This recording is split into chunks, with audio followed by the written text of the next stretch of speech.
Gute Unterhaltung bei SRF bei den Leuten wünscht aus der Region für die Region.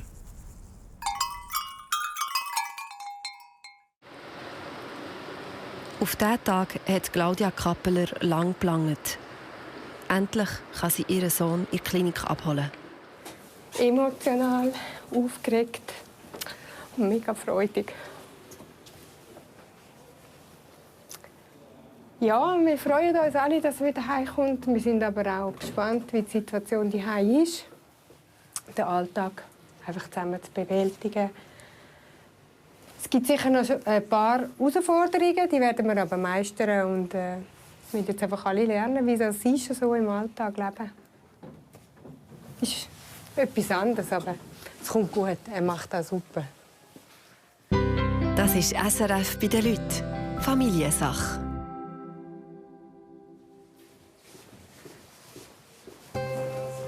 Ich bin aufgeregt. Mit dabei ist Sabrina, Tochter vom Partner von der Claudia. Hi! Hoi. Hoi. Hoi. Ich habe beide.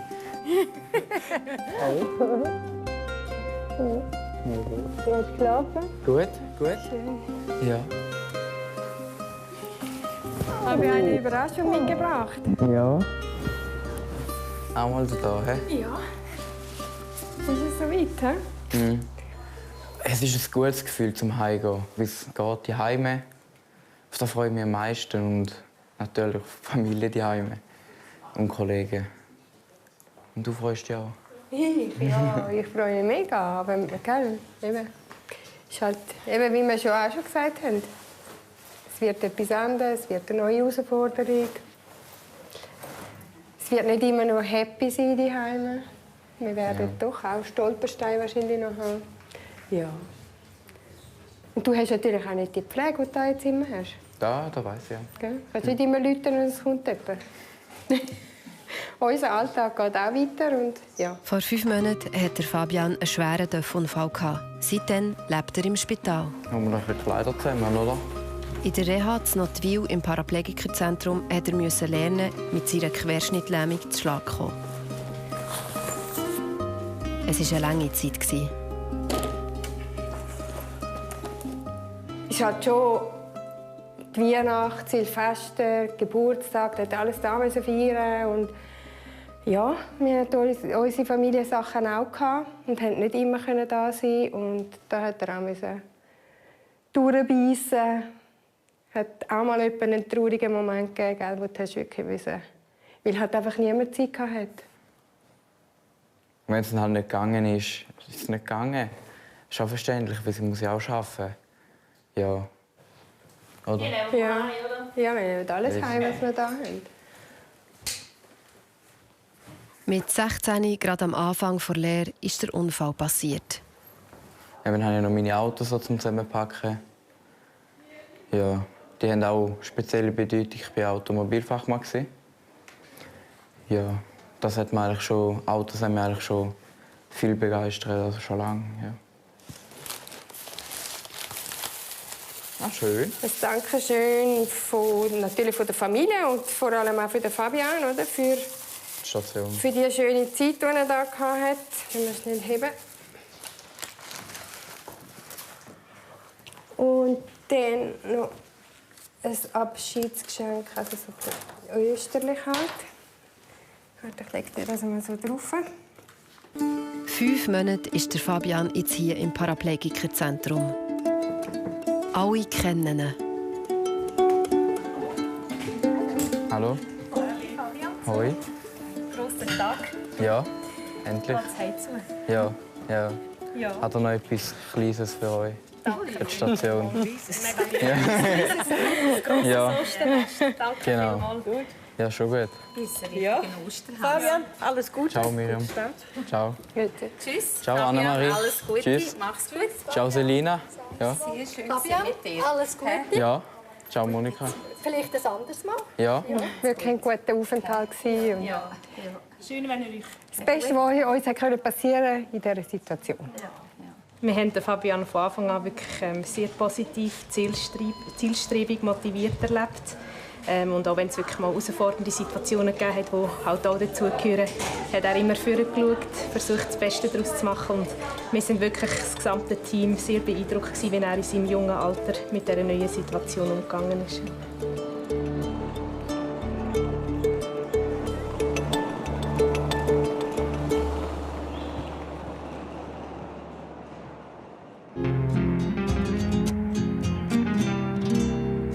Gut 12 Flugstunden von der Schweiz entfernt, das Bacalar in Mexiko. Es ist ein ganz normaler Morgen bei der 5-köpfigen Familie Losli-Sieber in ihrem momentanen Zuhause.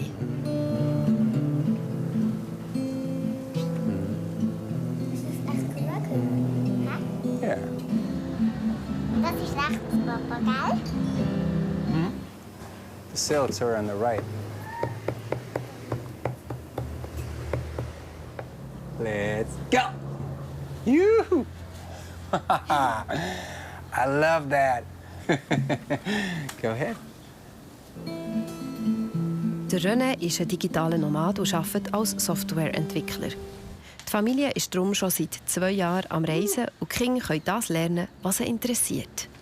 Sie hat mir schon Stunden gegeben und mir beibringen. Und, es ist mega schwierig. Ich kann raufklettern, aber so Flips und so. Wie bist du so weit gekommen? Also wir sind am Abend an einer Show gegangen und dort haben sie Vertikaltuch gemacht. Dann habe ich gedacht, das würde ich auch mega gerne machen. Dann bin ich mal in die Schule gegangen. Weil das ist so ein bisschen wie Fliegen. Die 3 Kinder gehen in die Schule. Am Anfang sind sie noch in die mexikanische Schule. Momentan sind sie nie angemeldet. Ja, das ist cool. Wir sind auf jeder Zeit immer auf alle Seiten offen, oder? Zum finden, jetzt braucht es wieder eine Etappe, wo sie wieder hier vor Ort in die Schule gehen. Jetzt braucht es wieder eine Etappe, vielleicht ein bisschen anders. Wir sind wirklich einfach für alles offen. Und es gibt ja mittlerweile auch sehr viele Sachen online, die man machen kann. Und eben das Leben selber, wo einem viele Sachen zuspielen, die man lernen kann. Das auf eine ganz natürliche Art. Oder? Das Kind einfach machen, etwas, was es richtig gerne macht, dann ja, das zu sehen, ist mega schön. Wenn Sachen entstehen mit so einer Freude und Enthusiasmus und wenn man selber auch herausfindet auf dem Weg, wer bin ich, was kann ich, in was bin ich gut, für was habe ich Feuer, für was habe ich Leidenschaft, finde ich das etwas extrem Wertvolles, auch für das Leben selber. Das kleine Städtchen Bacalar ist ein beliebter Treffpunkt für Künstlerinnen und Musikerinnen aus der ganzen Welt. Das inspiriert auch die Familie aus Winterthur.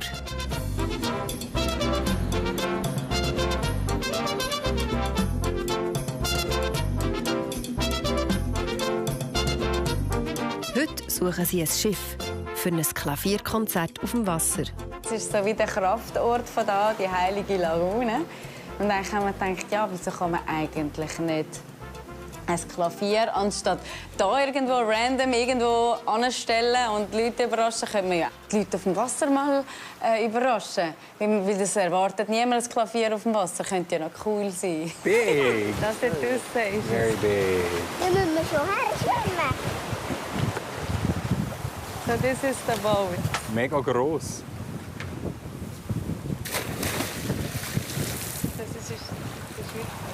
Der Captain schwimmt über und holt sein Boot. So geil. Wie cool ist das? Dann muss sich richtig durch die Wellen kämpfen. Ja, irgendwie es hat etwas Abenteuerliches. Ja, voll. Es lässt noch viel Raum für Kreativität, das Boot. Es hat schon seinen Charme. Ja, das sind so lässige Momente, so schöne, so abenteuerliche, eben so aus der Hüfte geschossen, irgendwie etwas möglich machen, wo du denkst, oh nein, so, wenn wir es gemütlich wollen, dann machen wir es nicht so. Ja, es ist wirklich recht ein lustiges Piratenschiff. Ah, wir können drauf. Ich glaube, wir können drauf. Ja, gracias.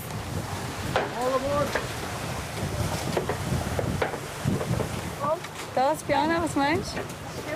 So? Fühlt sich gut an? Wir haben gerne verrückte Ideen. Weil ich finde, das ist etwas, was man als Kind immer macht. Irgendwelche Scheiße ausdenken. Und als Erwachsene kommt immer die Vernunft mehr und bremst da überall den Elan ein bisschen aus. Dafür finde ich, das ist eben genau das, was so die Lebensenergie so richtig aufweckt. Ich will gar nicht aussteigen.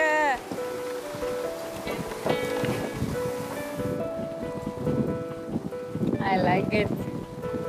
Wie würde man das Piano draufbringen? Die andere Frage ist, ob das Boot das Gewicht vom Klavier mal haben.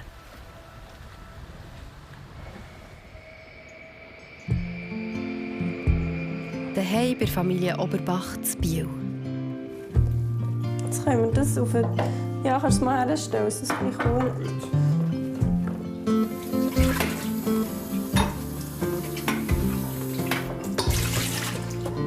Urs, sein Vater, der Martin, ist gerade zu Besuch. Er kommt aus der Nähe von Stuttgart.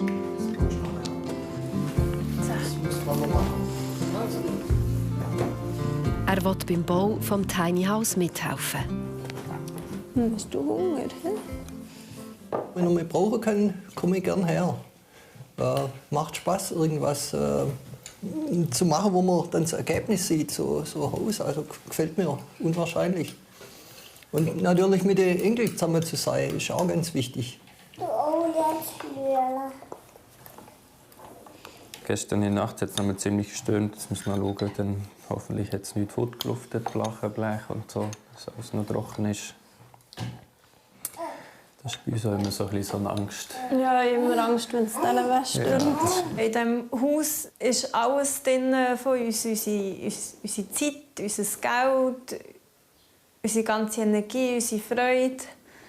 Und wenn halt dann das schlechte Wetter immer kommt und die Dachplachen wegbläst und überall reinschifft, ist das so jedes Mal so ein Dämpfer gewesen. Der Urs und sein Vater gehen kontrollieren, was der Sturm auf der Baustelle angerichtet hat. Oh je, oh je.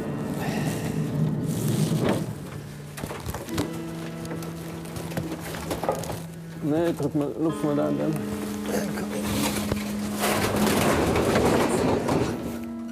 Es hat jetzt umgeluftet. Ja. Oh, das ist schwer wie so.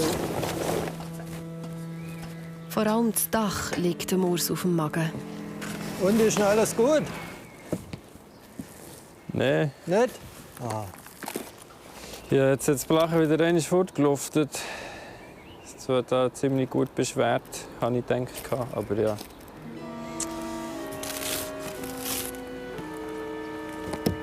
Nehmen wir es halt rechnen, immerhin ist heute schön Wetter. Da tropft eigentlich gerade überall, ja. Ja, aber da aufpassen, weil das ist die definitive Dachabdichtung. Gut, dann gehen wir runter. Ja. Auch die Noemi nimmt Wunder, wie schlimm der Schaden ist. Hallo. Ja, ich würde sagen, es hat nicht flach fortgeluftet. Ja, immerhin scheint jetzt die Sonne, dann kann es regnen, dann können wir es heute Abend wieder zudecken. Tschüss. Damit das Tiny House besser geschützt ist vor Wind und Wetter, montieren sie heute die Verschallung.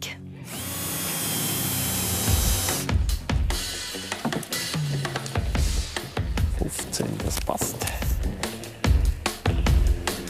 Jetzt können wir schon das Blech machen. Ja. Also wir probieren so viel wie möglich selber zu machen, weil wenn man es selber macht, muss man keinen Handwerker zahlen.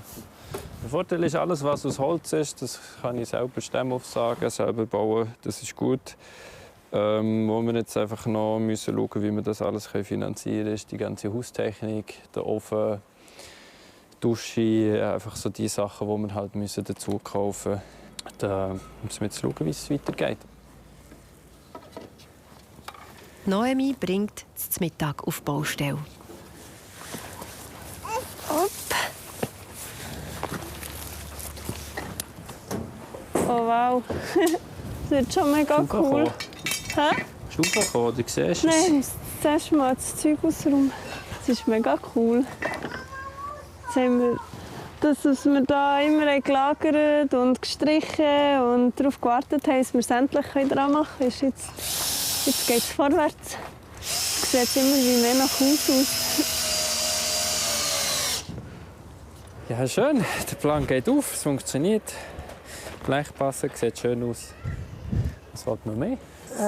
Das Problem für die Familie ist halt, dass der Raum schon relativ eng ist. Im Moment wohnen wir eigentlich auch in 2 Zimmern. Wir haben 2 Zimmer, die benutzen wir eigentlich gar nicht.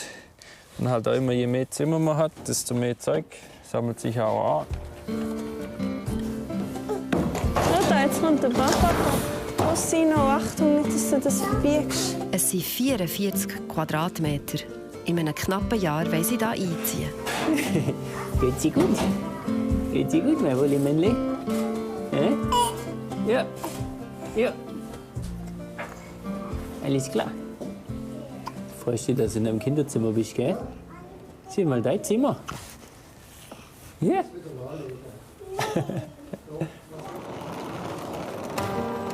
Nach 5 Monaten im Spital und in Reha kann der Fabian heute endlich wieder heim. Ab jetzt muss er mit allem selber schauen. Ja, jetzt kommt es raus, wie ich wirklich gut transferieren kann. Aber ich habe es schon ein paar Mal gemacht. Genau. Kommt schon gut.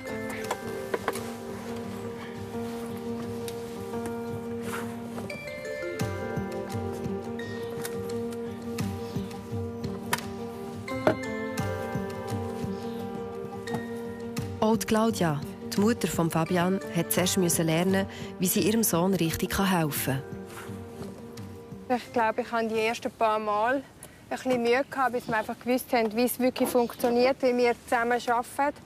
Und wir haben es jetzt eigentlich recht gut draussen. Ich weiss, wo dass ich ihn unterstützen muss, wo dass ich ihm helfen muss. Und wenn er Spastik hat in den Beinen, dann sagt er mir das und dann müssen wir einfach schnell ein bisschen warten. Und also, er gibt mir eigentlich das Kommando, wenn etwas nicht gut ist. Und sonst läuft es, wie es eigentlich muss. Doch. Läuft recht gut.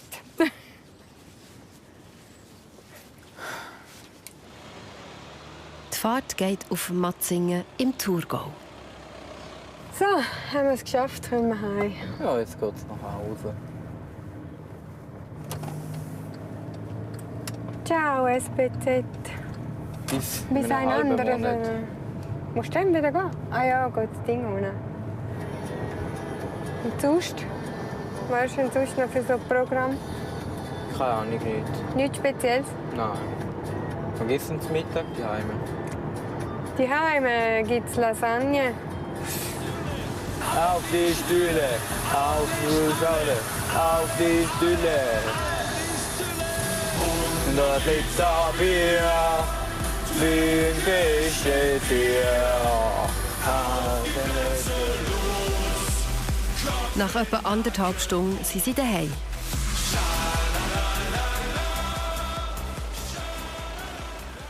So. Ja, so ist gut. Ist gut? Ja. Achtung. Ja. Top. Sabrina muss gerade weiter. Perfekt. He? Verschlösen. Tschüss. Komm gut heim. Tschüss. Wir sehen sich morgen. Okay, tschüss. Tschüss. Der Fabian war fangs einmal an einem Wochenende zu Besuch. Heute fängt in vertrauter Umgebung ein neues Leben an. Ein cooler Moment. Das ist ein sehr cooler Moment, ja. Die Mutter hat die Wohnung rollstuhlgerecht umbauen.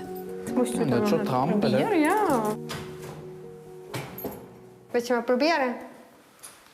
Ja, kann ich machen. Also rausgegangen ist ja gut, aber reingekommen bist du nicht mehr. Ja.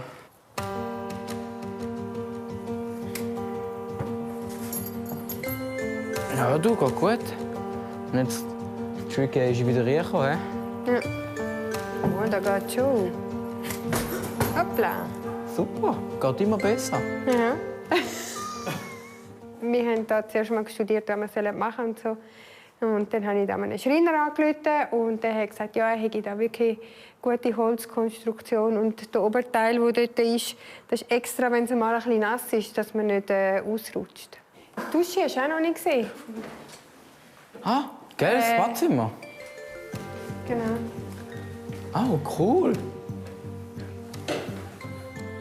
Ja, Ist doch cool. Ah, schau, der Duschklappsitz ist auch endlich dran.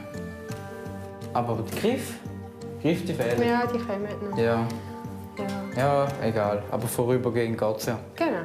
Ja. Die Umbaumaßnahmen zahlt die IV. Und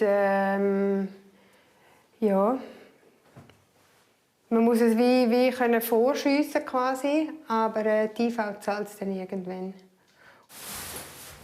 Auch die Bianca ist froh, dass ihr Grossbruder wieder da ist. Ja, jetzt hast du ihn daheim. Ja. Hä? Wieder mal Mami-Küche. Endlich. Mhm. Und dann noch die gute Lasagne. Sogar eine neue Wasserhahn da. Ah ja, der auch noch, hä? Ja. Einer zum Ausziehen mit langem Griff extra für dich. Ah ja. Okay. Ja, also, dann einen guten Miteinander. Gute.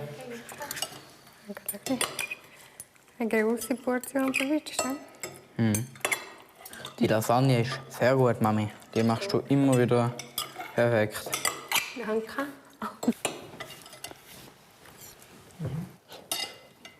Der schlimme Töpfunfall ist nicht einmal ein halbes Jahr her und hat das ganze Familienleben auf den Kopf gestellt. Ja, am Anfang hast du auch recht Mühe gehabt. Du warst recht geschockt, als du eigentlich überhaupt Nachricht bekommen hast, dass der Fabian einen Unfall hatte. Und der Anblick im Spital, das hat sie doch recht mitbekommen auf der Intensivstation. Und ja, dann hat sie sich zuerst einmal ein bisschen distanziert überhaupt von der Psyche, weil sie einfach Angst hatte vor dem Ganzen. Und, ja. Aber er fehlt natürlich daheim. Oder hat gefehlt. Jetzt ist es nicht mehr so langweilig wahrscheinlich. Ja, was sehen wir denn? Ja.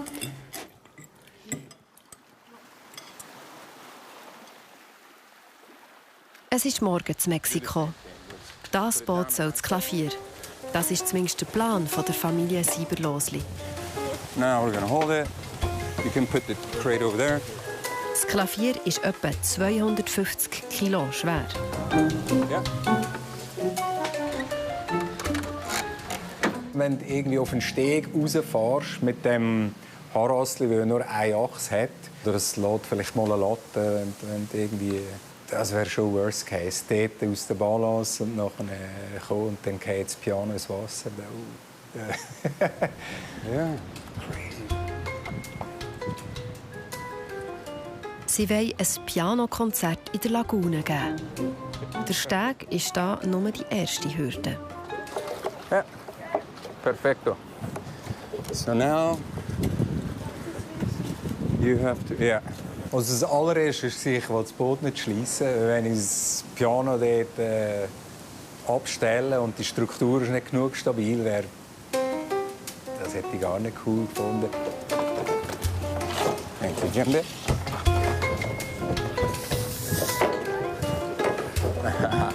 Yes, man, we did. Beautiful. I'm ready. Yeah, mega. Wir kommen mit Blumen und Musik für die Leute. Nein, aber es ist so fies, dass das Wetter jetzt nicht mitmacht. Vielleicht tut es ja noch auf. Wir machen uns nachher, was machen wir? Gamucho auch. So auf einem Boot Klavier rauf. Das ist ja ein richtig cooles Piratenschiff. Schade. Pianist auf einem Piratenschiff. Das gefällt dem Djembe.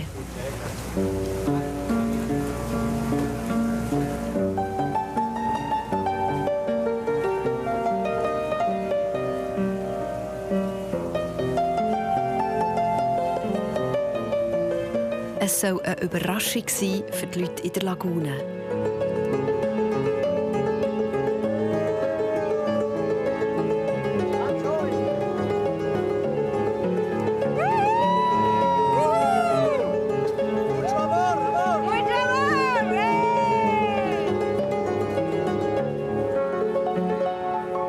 Es ist mega schön, wenn man Leute berühren kann und kann Emotionen wecken und kann schöne Geschichten in Gang setzen.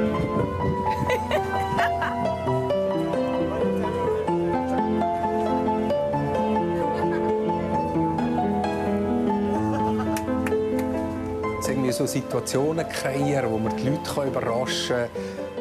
Das finde ich ist so viel wert, dass man eben auch einige so Mühe soll auf sich nehmen, finde ich. Das ist mega cool. Es gibt etwas Gutes.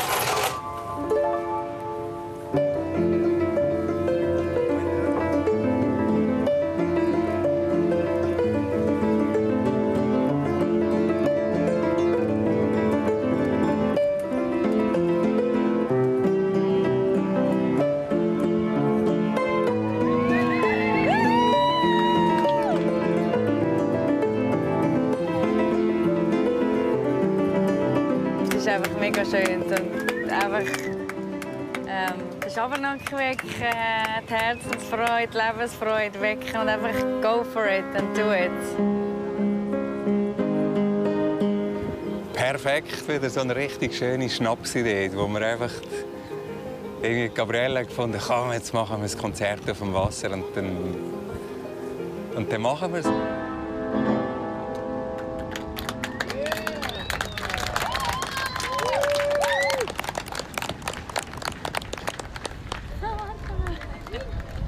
Ich finde es mega schön hier in der Natur.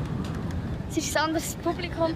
Für die auch anders, wenn irgendwie plötzlich ein Klavier auf einem Boot reinkommt. Ich finde das selber auch für mich auch mega cool, um auf dem Klavier spielen und auf dem Boot.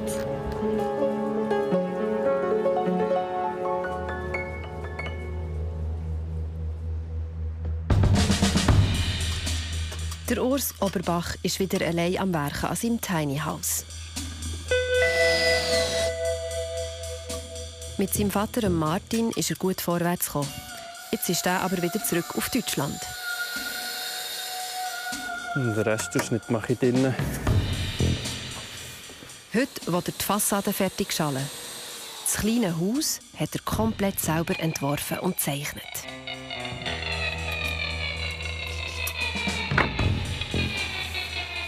Es geht darum, zu zeigen, dass wenn man etwas wirklich will, dann kann man das auch umsetzen.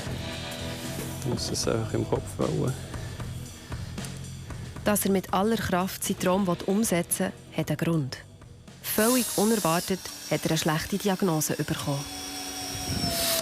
Und aber eigentlich so ausschlaggebend zur Umsetzung, dass wir das auch jetzt machen, ist eigentlich schon ein Stück weit, dass ich vor 4 Jahren ist es jetzt, während der Corona-Zeit,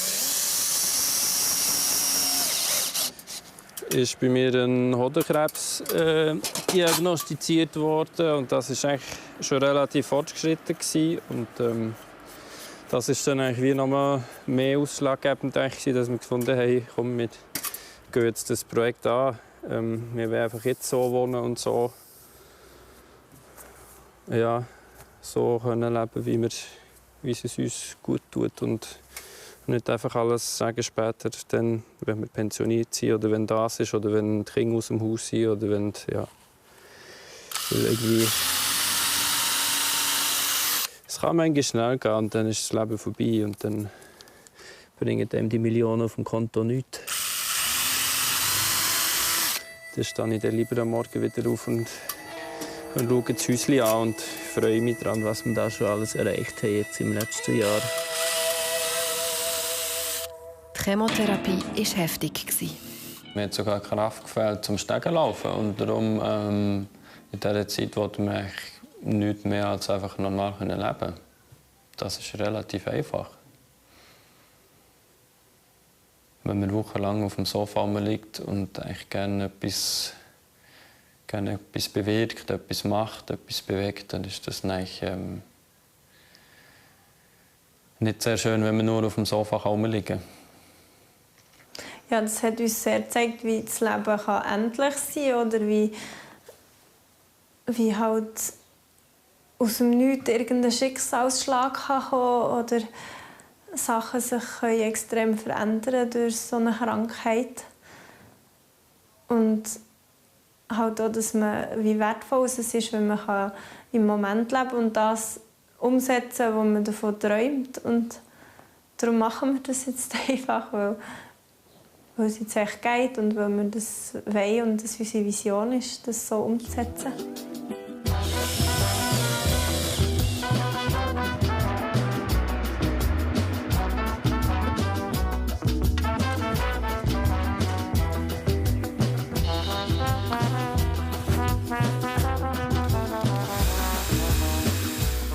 Heute ist der Urs wieder gesund. Aber er muss regelmässig einen Check machen, um zu schauen, ob der Krebs nicht wieder zurückgekommen ist.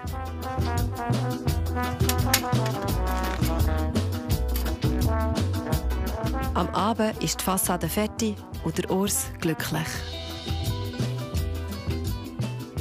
Es war ein langer Tag, aber ich zeige, es hat sich gelohnt zum Aufstehen. Das Ergebnis ist super. Davon haben wir immer geträumt, mal davor zu stehen. So eine schöne Fassade.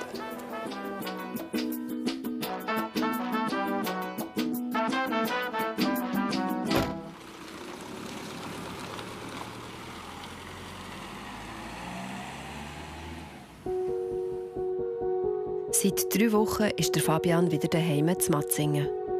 Wegen seinem Unfall musste er die Lehre als Automech abbrechen. Jetzt muss er sein Leben neu ordnen.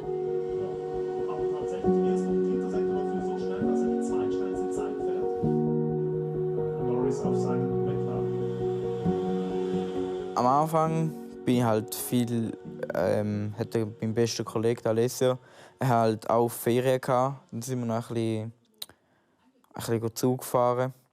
Und jetzt seit einer Woche eigentlich nicht viel gemacht. Die Mutter ist am Arbeiten, die Schwester in der Schule, der Fabian liegt allein daheim. Bis jetzt macht ihm das nichts aus. Von wo ich mir die gekauft habe, ich habe keine Ahnung. Die ist jetzt einfach, die ist da. Von, keine Ahnung, irgendwie seit auch schon auf die Intensiv bin ich sehr positiv gewesen, ja.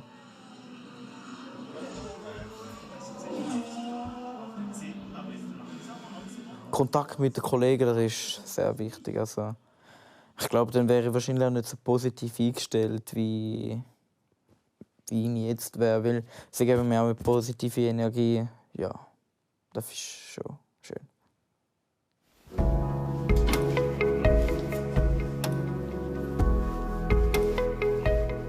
Am Anfang war es streng, ja. Weil du dir eigentlich viel zu fest den Kopf machen. Was geht nicht, wann geht es nicht. In der Situation schauen wir. Und es geht immer. Und der Fabian sagt auch, Mami, es geht. Und weil er so selbstständig ist, geht da wirklich sehr viel. Heute will der Fabian schauen, wie er allein zu Schlag kommt.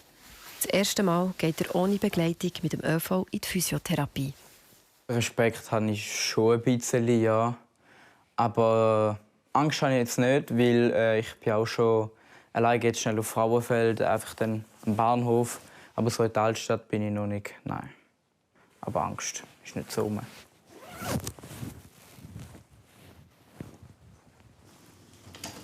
Als erstes muss er von daheim zum Bahnhof Matzingen, von dort mit dem Zug auf Frauenfeld und dann noch mit dem Bus in die Physio. Hürden gibt es ein paar auf dem Weg. Halt einfach von den Schwellen, dass halt dann irgendwie umkehren oder so. Ja, von dem ist wirklich am meisten Respekt. Seine positive Einstellung hilft dem Fabian auch da. Er hat für alles eine Lösung. Also ich mache halt so viel selber, wie es geht. Wenn dann irgendetwas nicht gehen würde, entweder beim Bus einsteigen oder sonst irgendwie beim Zug. Entweder dann beim Bus würde ich den Busfahrer fragen und beim Zug dann einfach andere Fahrgäste.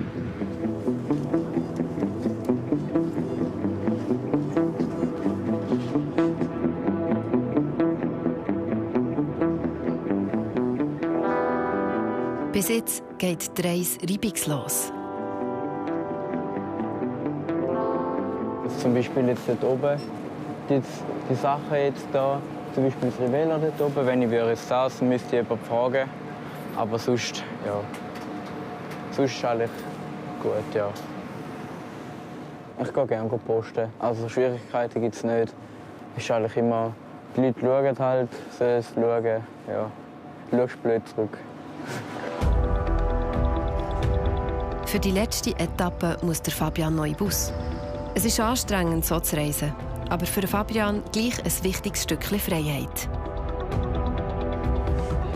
Ja, ich brauche schon ein bisschen Abwechslung. Also nur die ganze Zeit daheim rumhocken und nichts machen, das ist nichts für mich. Ich sitze lieber im Bus und fahre irgendwo hin oder eben zu der Physio. Dann ja, macht mir viel mehr Spaß. Nach 40 Minuten hat er es fast geschafft.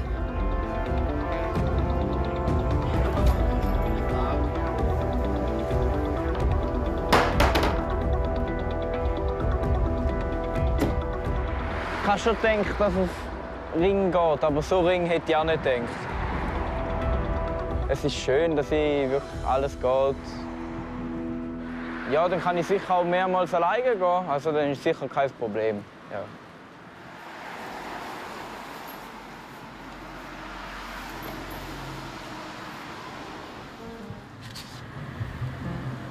In Mexiko läuft es gerade nicht so rund. Das Auto streikt unterwegs in den Dschungel. Oh man, jetzt ist die Batterie gestört. Das ist brutal, jetzt gerade im Moment. Darum haben wir die Klimaanlage voll laufen, wo wir ausgestiegen sind. Und jetzt hat jetzt gerade die Batterie gekillt.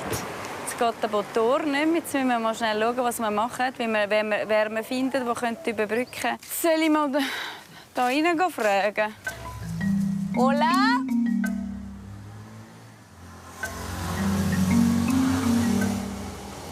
Hola!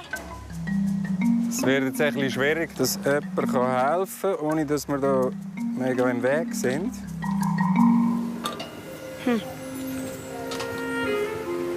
Kommt noch mal jemand? Soll ich den probieren anhalten? Die winken einfach mal. Sie sind fröhlich und winken. Sie haben ein kleines Auto. Wir brauchen jemanden, der uns hilft. Der fährt auch weiter. Und der Edgar wäre ja gerade um die Ecke. Kann man den Edgar fragen? Ah ja, kannst schnell den Edgar fragen. Der Edgar ist ihr Mechaniker. Ah, okay. Gracias. Hasta luego. Also der Edgar ist nicht daheim. Oh, jetzt kommt noch die Polizei. Hola. Die hätte vielleicht schon noch geholfen, aber ich weiß nicht, sie sind so schwer bewaffnet. Da denke ich mich so, ich weiß nicht. Hallo, guten Abend. Könnt ihr mir mit der Batterie helfen? Das hier ist mein Auto. Aha, okay. Sie wollen die Batterie aus dem Auto rausnehmen und dann so... Das geht? Oh, okay. Wow. Ja, ich habe es noch nie so gemacht, dass du die Batterie rausnimmst und dann das so machst, sondern mehr einfach fährst mit dem Auto vorher so nah wie möglich und dann Kabel anhängen und probieren es mal. Passiert etwas? Eigentlich wollen sie an eine Zeremonie in einem Tempel im Dschungel. Nada. Die Zeit läuft. So kommen sie nie rechtzeitig dorthin. Muchas gracias. Ja. Ist ja gleich mega schön, die Hilfsbereitschaft zu erleben.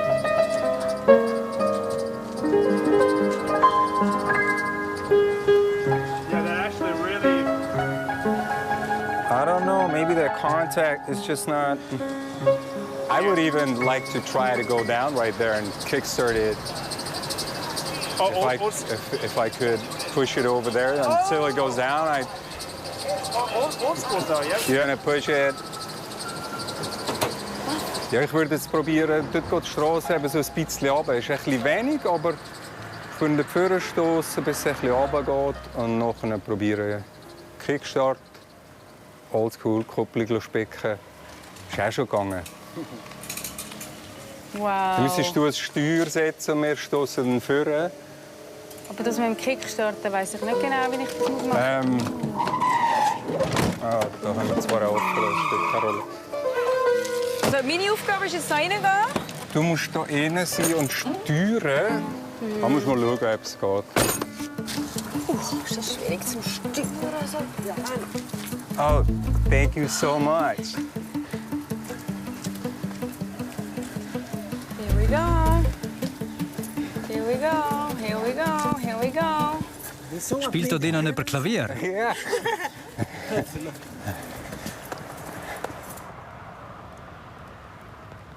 Gut 20 Grad kälter zu Biel auf der Baustelle.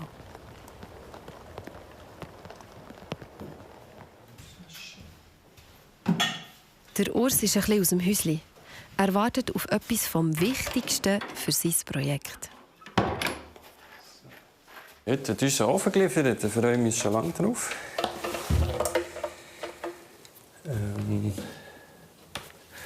Das ist eigentlich eines von diesen Herzstücken, würde ich sagen, von unserem Haus. Oder nachher das Kochen ist schon etwas Zentrales. Mit dem können wir kochen und Warmwasser machen, dass wir dann auch im Winter warm haben. Zum Heizen, zum Duschen. Und wir tun beide sehr gerne am Feuer kochen und darum wollen wir das eigentlich auch bewusst so machen. Der Ofen der hat halt schon ein Gewicht, irgendwie um die 250 Kilo, und dann müssen wir schauen, dass wir den reinbringen. Da sind wir zweite Höhe, hier verbauen und Deck, und dann schauen wir, dass wir das schaffen mit Tricks und Hilfsmitteln. Was der Urs nicht weiss, der Ofen ist sogar 300 Kilo schwer. Ja, es kommt dann etwas, dass es nicht so federt. Über diese Holzrampe will er den Ofen ins Haus hineinbringen. Für das verstärkt er jetzt nochmal die Konstruktion, damit es auch wirklich hat.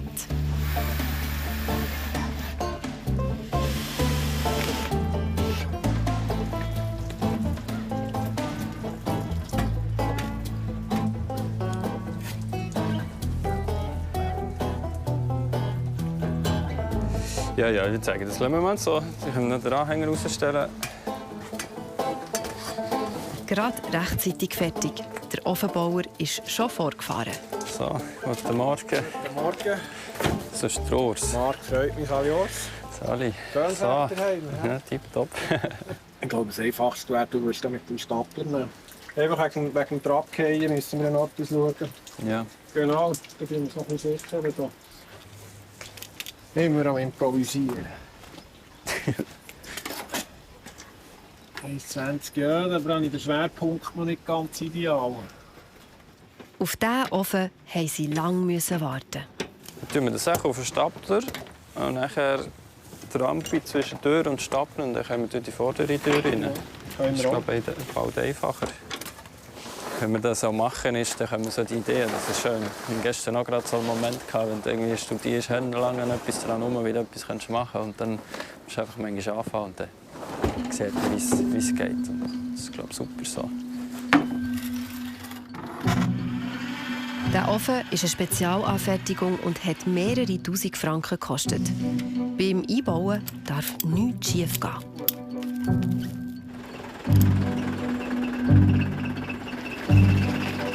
Ich mache das nicht das erste Mal.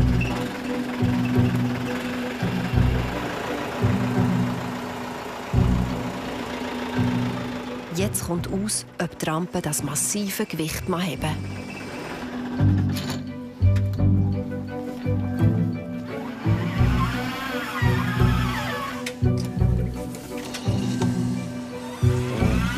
Der Laden ist schon nicht so.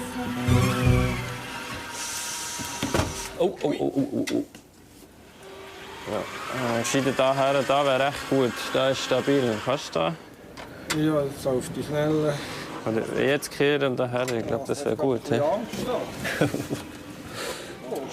Hey. Das ist echt gleich noch verstärkt vorhin. Nee, das ist gefährlich. Das ist blöd.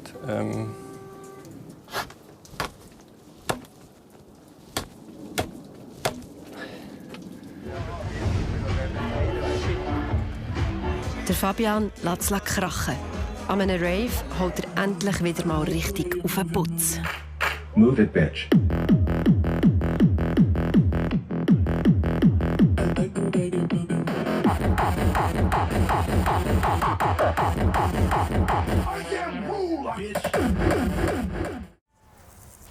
SRF bei den Leuten ist Ihnen präsentiert worden von «Aus der Region für die Region».